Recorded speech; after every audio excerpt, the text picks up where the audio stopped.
काशी का पहला super speciality और कॉर्पोरेट हॉस्पिटल सिग्नेस लक्ष्मी हॉस्पिटल, चुने सबसे सुरक्षित, सबसे विश्वसनीय। में रहना कांग्रेस की असली हकीकत है। कल भूपेश बघेल के खिलाफ कुछ चौंकाने वाले तथ्य सामने आए।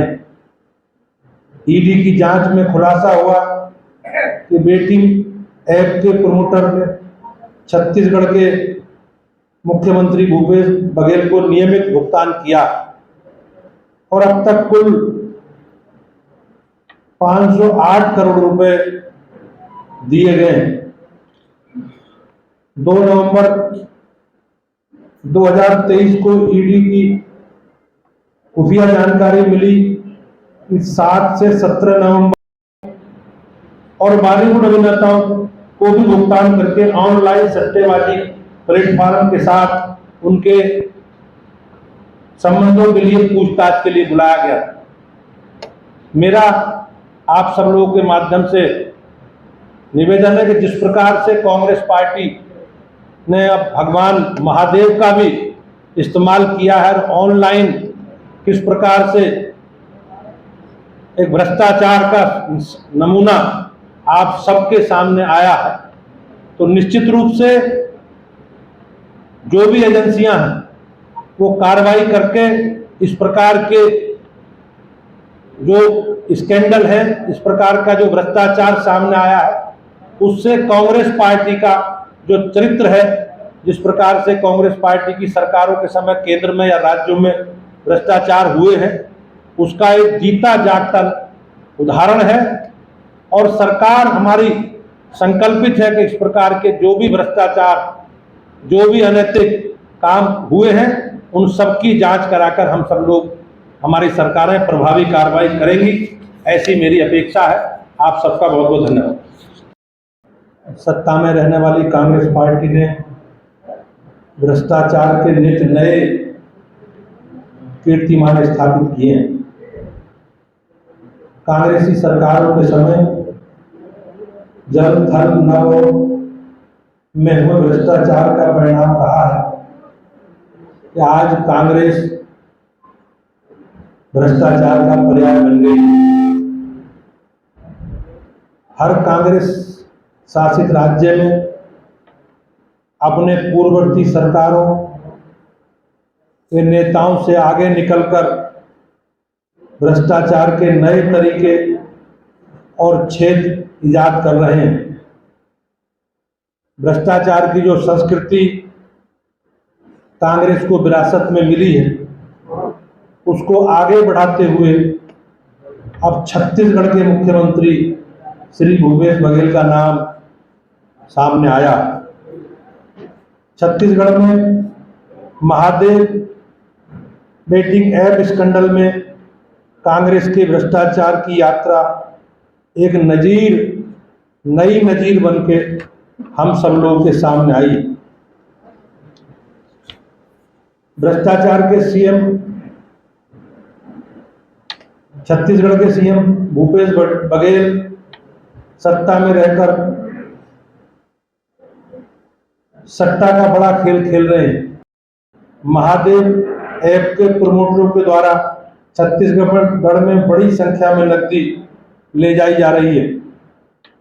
ईडी ने होटल ट्राइटन और एक अन्य स्थान पर तलाशी में पाया कि भिलाई और सत्तारूढ़ कांग्रेस पार्टी के चुनावी खर्चों के लिए बड़ी मात्रा में नकदी पहुंचाने के लिए खास तौर पर संयुक्त अरब अमीरात से भेजे गए कैश कुरियर असीम दास को डिटेन किया।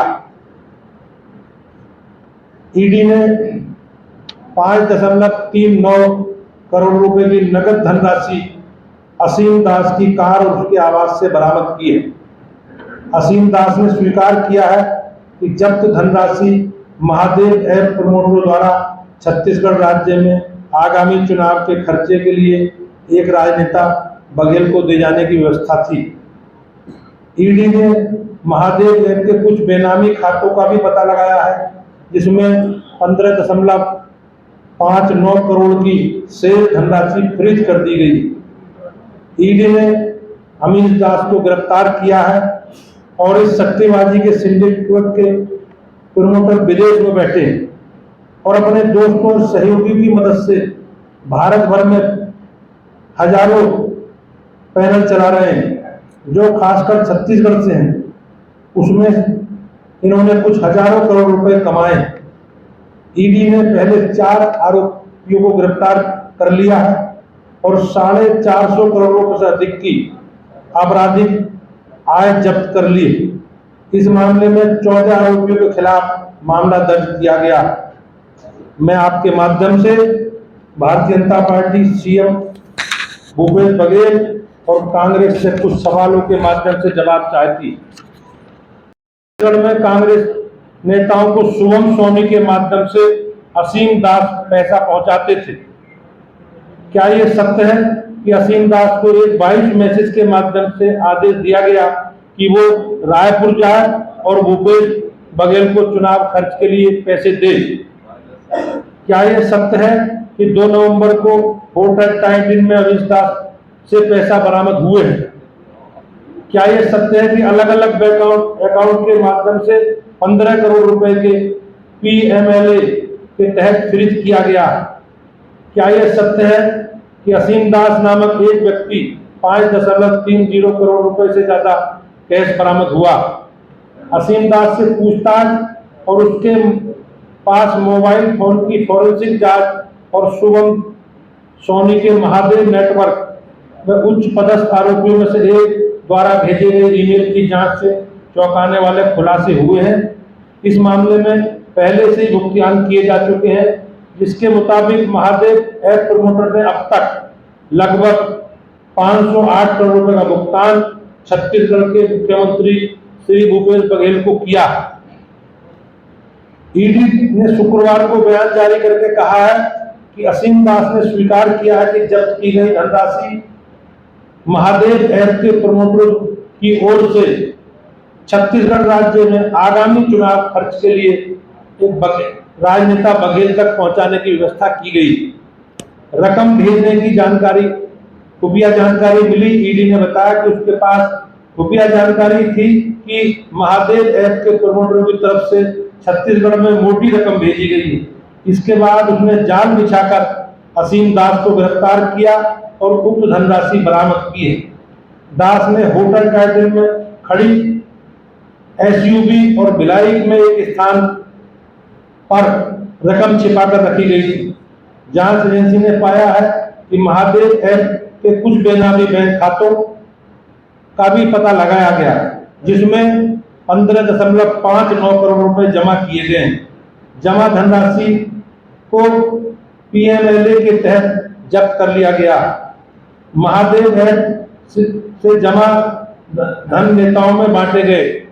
ईडी ने पहले कहा था कि महादेव ऐप के जरिए एकत्र धनराशि छत्तीसगढ़ के नेताओं में और नौकरशाहों में बांटी गई थी।